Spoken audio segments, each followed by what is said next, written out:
Narrative of Naxxers. Never read my life as the diary of some sad refugee. My account is not intended as a routine narrative of adversity overcome, mere survival once again, transcending a descent to white-hot hell, converted to a placid limbo of frogs. No, I miss the familiar strange here in a way you cannot fathom. Our hard ghosts remain vigilant, thin as an ink scratch on an old palm leaf, haunting with a tongue claimed incomprehensible. The old signposts have been lost, but in strangeness, possibility. I hope, moving, a shadow in uncertain passages, making melodies for newsless souls. In daring this, might I shape some limitless star? We, scrambling to replace what we barely knew, barely recognize our tangled metamorphosis, our hymns of recovery, organs of uncertain purpose in the body cosmic, mistaken easily for endings, not new beginnings. Oriental rat flea. You've known pyramids and paupers, vermin and saints, filling graveyards between your leaps with your mouth of plagues for every age and eon. Who brought you so far to Olympus, Xenocyla now made immortal in your impossible, improbable diaspora, but still a mote in our boundless cosmos? Among these mighty pens and laurels, these songs of fading gods and apocalypse, what do you know of Vincent of Versailles, Vincent Chin, Mekong deltas, or fabled Delphi? Yet a single bite can rouse legendary lions whose roars might move 1,000 stars the way mere butterflies level vast empires. For all of this, I gaze with you at the distant peaks of Mount Meru, a cosmic ocean, a lifetime away, scratching with a sigh, an unspeakable memory. Phnom Penh in January. In the old country, my friend is amazed at the tiny silver boxes arrayed in the market square, ornate rows, tight-lipped and cryptic. They look like coffins for inchworms, she jests. I tell her they're for betel nuts, great for intestinal worms, or so the spitting elders tell us, pattern their bellies of hollow.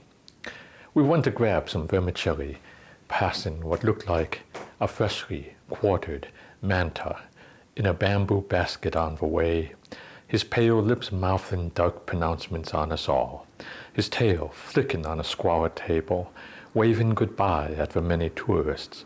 In these markets of carcass, every bite becomes a postcard, colorful as saffron monks smoking in the street. On the road to Vientiane, 1975. Bad enough a secret city fell in a secret war with human faces, a road of refugees making their run for it. Some strange hopes prevailed, frantic, littering the way with filth and stragglers, discarding the 1,000 things they'd been so certain they'd need. There was a major I knew escorting them, sent to keep something close to order at the end. By the roadside, he recognized 2 men. He'd grown up with them, attended one's wedding. In their despair, with old knives, they'd slit each other's bellies open, trying to get a taste of opium in the other's warm fat. The air reeked of bowels and defeat. He left them behind that day to die, as such men die in the Laotian dust. But 30 years later in Minnesota, he still remembers their eyes when they offered to cut him open too. Riding the tiger. Bury in my wars these memories of you. It don't mean nothing, wondering who will stop the rain, and who knows the way back to San Jose, 10,000 places you left your hearts. What a song for all these waters and slaughters. It seems almost unthinkable, but I'll ask anyway. In the shadows of Saigon in your olive and pomp, did you really see yourselves in your rumbling array as some smiling lady rider from Niger, or believe you were merely the tiger? All this napalm, the burning bright, our fearful symmetries, these roaring hogs, hurling yourselves at the moons and stars, striped liberty gorging with impunity, weapons free. You came a long way, baby, for hearts and minds. Lighting huts like there's a snazzy meadow down the avenue. You never pause to think what it really means to come back. deep down inside from this land of cyclos and samsara, snickering at where tiger rumors shine in bullets for a voracious phoenix. Deja vu. Ken Burns is winning of the Vietnam War. It's a documentary with a soundtrack to die for. 9 Inch Nails and Yo-Yo Ma, Ray Charles and CCR. 18 hours to cover a war of 20 years and 180 days, or 19 years, depending on who you ask, picking up shortly after the end of the French at Dien Bien Phu. For the occasion, I filmed a poem of mine this summer that someone found again, one I wrote in 2002 as I remembered a visit in November 1997 in Missoula among Hmong veterans while searching for my family. It's a long story. A poem doesn't give you much time to talk about secret wars or Valkyries, specters over secret stories behind the code names of company men like Hog and Kayak, Black Lion, or Mr. Clean. I hold old photographs in my hand. I click through digital faces salvaged from old Legionnaire estate sales. Dying photographers thought I might like to know what they saw in my lost jungles for a price. It's the closest I get to a time machine with no way to change the present, but possibly the future. Still, I've said this to you before. In writing this, time stops being a one-way river, thus a bamboo sticks. 1,080 minutes is all the time they think we can spare 40 years later on a war that never ended for many of us. Our voices, fleeting smoke they try to box into a neat package, believe the bygone era will never relive again, Buddhist ideas aside. Missoula, 1976. At 3 years old in Montana, I became a citizen on Flag Day during the American bicentennial. That and a cup of coffee gets you a cup of coffee, even if you write 1,000 poems for 1,000,000 elephants. I didn't stay there, of course, but in this city I met my first ghosts and dinosaurs, gorgons and ancient gods. I played with a young girl named Dulcinea, discovered the family pigs eaten by a bear, and saw my first neighbor die, crushed beneath a fallen telephone pole. I wish I remembered his name. A family dog Dutch, in his tragic jealousy, tried to kill me a few times. I still have one scar from it after 40 years. But I miss him anyway, because that's the way refugee memory works. Moving mountains, burning stars. In Germany, the Kruppsberger 288 was forged to kill mountains, towering 96 meters and 13,500 tons, indifferent to poetic subtlety. This isn't the work of surgeons, cut into a mountain's coal heart, maybe an ancient vein of diamonds worthy of mortal beauties. Watch it cross a road, and you might feel more minute than an old man gazing at the summer mountains of Kudin. Witness it raise some sprawling range, dare you feel like a deity, some pure Vulcan at his fire, who needs no scenery of mere stones. There are tiny men from Sydney and Beijing who smile to eagerly bring such tools to the peaks of antique Luang Prabang, our groves of teak, our sacred caverns and aisles. In a small room in the cosmos, these fleas haggle. One day, they might reach Mars or Alpha Centauri, long after our own foolish names are rightfully lost amid flickering stars and cold galactic memory. For no one in particular. Please forgive me, but if I write a poem about you, we won't end up together. That's just the truth of it, after 3 decades. It's as good a deal as you get with a poet from Venshan. For my parting gift, please know, I'm returning now to my 10,000 verses of the Laopacalypse and all of its unspeakable calamities.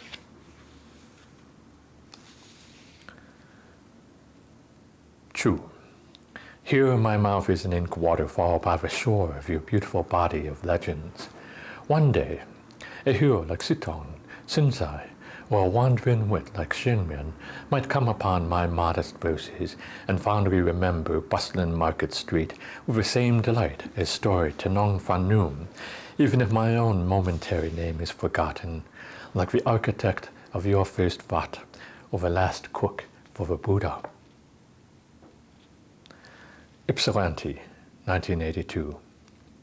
In 36 years, I barely spared a word about my days in Ypsilanti, known chiefly for giving us Iggy Pop and an obscure pioneer in continental drift. I was watching the 9 o'clock news with my father in our living room, as was the family habit. I was 9. Eating a baby Ruth in June when a picture of Vincent Chin flashed on screen with a discussion of murder, Japan, and the Motor City. My father said not to take it personally. We were going to have a barbecue with our blue-collar neighbor on Saturday once he was done at the Ford factory. Our other neighbor across the way, with the tall, bottle-blonde daughters, was a Baptist preacher, fond of discussing Pearl Harbor with me every other day, because I couldn't tell him a thing about Laos. My secret war within.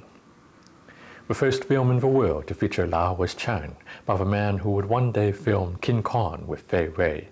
He never returned to the airs of Lanchang, but he died among New Year's and April Fools in the year I was born, when covert American bombs stopped falling like steel rain over the realm of a million elephants. Dr. Dooley played Dumbo for us in the hills.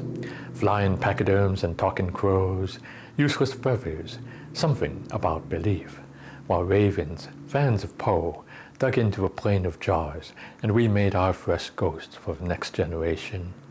I never understood their stories until years later, when my father, almost dead from 1,000 smokes, referred to them as heroes, pointing to a portrait of a young boy who could have been me in another un-American lifetime by these men, M16 in hand, smiling for a reporter's camera. On the edge of Detroit, I grew up among Godzilla films, the aliens of UHF, alarming, relentless, a comfort more family than the silent faces of Apocalypse Now, or slinky women who promised love for a long time if I understood American dollars and full metal jackets. My teacher tries to show me the Joy Luck Club, Air America. Here's the truth of who you are, surely. I return to Alien Nation, Enemy Mine, They Live, The Thing. My love says I can't tell my story talking about other people's films. No one's seen half of what you watched. No one's seen half of what I lived, I reply, trying to shred my life into ink just to remain. Matty Doe made a ghost movie the other day, Chantilly. Shows me. We can't talk about half the worlds we've had, our wars gone by, her crazed ghost, mine. Little Laos on the Prairie magazine gets a letter from a man who wants to make a movie about her war. Says he knows a great place to shoot in Hawaii. Same but different. Spread the word. Send some cash. Here's a cause, his special vision, if not the facts. I lost his number and cast my father's ashes into the Mississippi. The last I heard, he now wished he'd spoken to assassins instead.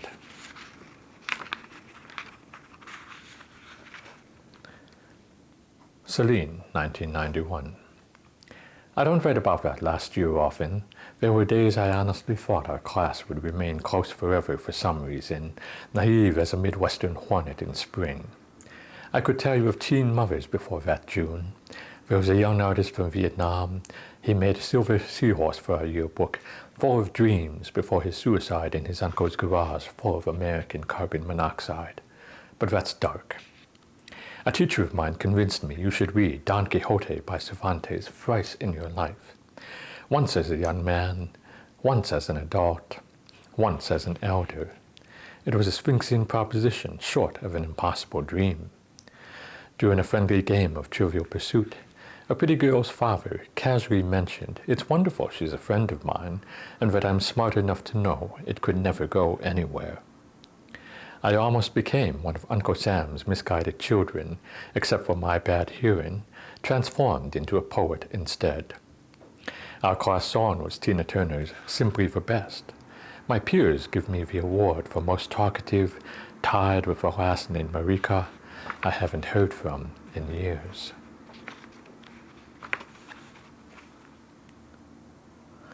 Interesting times. A John pulled me aside one saffron morning after the chanting with a secret he wanted to share, like a war in the tropics. If Americans visit Laos, they'll never be president, just ask Hubert Humphrey, Hillary Clinton, Ross Perot, David Duke, and John Kerry. My memory is fuzzy, but I also suspect John McCain. Obama was already president when he went, so that doesn't count, but we can watch to see what legacy remains. It won't necessarily be emails or Benghazi, swift boats, or an obscure faux pas skipping flyover country like the Motor City, but the ghosts of Lanchan have a habit of doing in even your most elaborate political machinations. That's a weird way to dissuade tourists and sexpats. We do what we can against corruption and extinction, fallen skies, and blind ambition. He asked me to explain Steinbeck's Of Mice and Men, a tattered copy someone left behind a lifetime ago. We all might as well have been east of Eden. Searching. Helping an old Vietnamese veteran in 1997 apply for citizenship in D.C. laws in America. Well, the answer is Congress, I noted. What did you say? Corporations. I didn't know what to reply, and took him for fur down the street from my office by DuPont Circle. It probably wasn't the comfort he needed, any more than that autumn night the Hmong elders of Missoula wanted me to inspire their children until I told them I was a poet. We went to slay some emus on the Moore Ranch instead.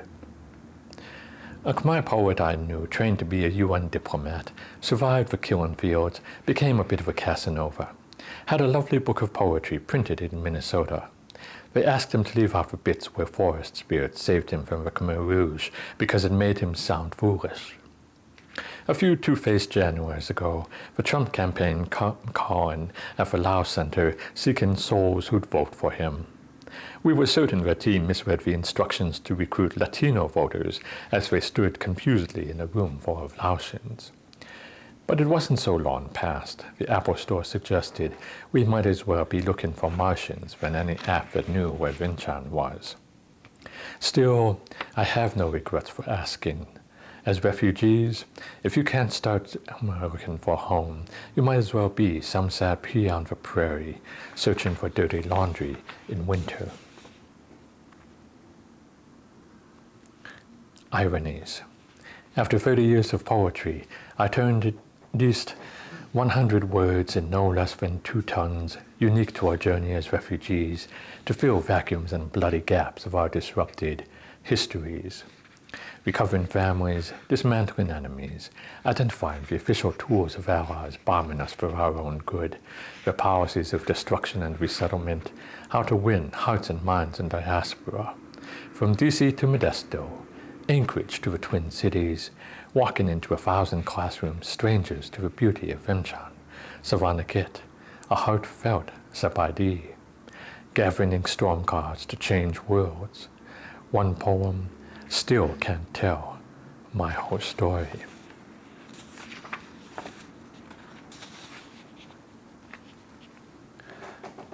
Brian's Toy Box Blues. They threw me out for calling Larry Hama's opus an Asian American literary masterpiece, flipping the script on dragon lady tropes and yellow peril fears, with slinky Eurotrash and entitled used car salesmen determined to rule the world, thwarted by ninjas, grunts, and feisty Chinese American tunnel rats from the Bronx. You'd think I suggested that Tara Patrick memoir could be a textual counterpoint to Woman Warrior. Once a childhood after the Secret War, among boat people and escapees from the killing fields, you didn't see yourself reflected in meaningful stories. C'est la vie, so it goes, that's just the way that it is. Put us in a toy aisle, and you'll spy a bunch of kids full of wonder, trying to find a mirror in a Thundercat, beneath a mask, straining to relate to bespectacled Clark Kent. There wasn't a Barbie with black hair anyone wanted. Looking at muscle-bound masters of the universe, anything that marginally resembled you was a caricature one punch away from blatantly racist. Space samurai stared back. We were as puzzled as white children what they stood for. Would I have become a poet if I'd had G.I. Jun? No one wants to hear about Laoptimus Prime, or the elaborate backstories of My Little Pinoy, or epic adventures of Kula Vilesak, also known as Catharsis. The other day, The comics rebooted to boost slumping sales, revising the notorious Cobra Commando's secret roots to a ruthless orphan of drug wars in the Mekong. It was supposed to be an improvement. My niece doesn't quite understand why I'm giving her Resistance Bombardier Paige Tico and not one of the cute droids, or at least a Jedi, too young to truly discuss empires and irony. Just so you know, my love tells me I'm not allowed to curse the teachers who taught my young readers they would not be able to find the stories of who they are in poetry. That wouldn't be very loud, you know. This moment disappeared like a bowl of hot fur beneath a full moon in mid-April.